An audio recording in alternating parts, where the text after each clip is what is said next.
À Istanbul, des pourparlers entre les délégations ukrainiennes et russes se sont tenus mercredi soir. Une rencontre d'une demi-heure au cours de laquelle la partie ukrainienne a proposé la tenue d'un sommet des dirigeants d'ici la fin du mois d'août, insistant sur l'importance d'un cessez-le-feu immédiat et d'un échange de prisonniers. Si les contacts se poursuivent, les conditions posées par la Russie, notamment le retrait des troupes ukrainiennes de 4 régions, restent inacceptables pour Kiev. Un accord a toutefois été trouvé pour un échange de 1200 prisonniers de chaque côté dans un avenir proche.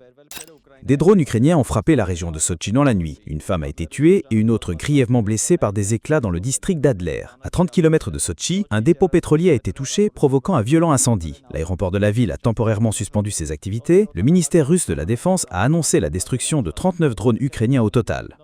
La Commission européenne s'est dite préoccupée par une nouvelle loi ukrainienne qui, selon elle, restreint l'indépendance des instances anticorruption du pays en les plaçant sous le contrôle direct du procureur général. Ursula von der Leyen a personnellement appelé le président Zelensky, soulignant que cette loi pourrait saper la lutte contre la corruption, un critère essentiel pour l'adhésion à l'UE. Volodymyr Zelensky a quant à lui affirmé que cette loi ne ferait qu'aider à neutraliser l'influence russe. Un autre front s'ouvre, cette fois commercial, entre l'Europe et les États-Unis. La Commission européenne prépare des mesures de rétorsion en cas d'échec des négociations sur les droits de douane. Bruxelles pourrait limiter l'accès des entreprises américaines aux marchés publics et aux brevets. Un plan de contre-mesures portant sur 93 milliards d'euros de produits américains est sur la table. Les négociations se poursuivent, mais Washington menace d'imposer des taxes de 30% dès le 1er août si aucun accord n'est trouvé.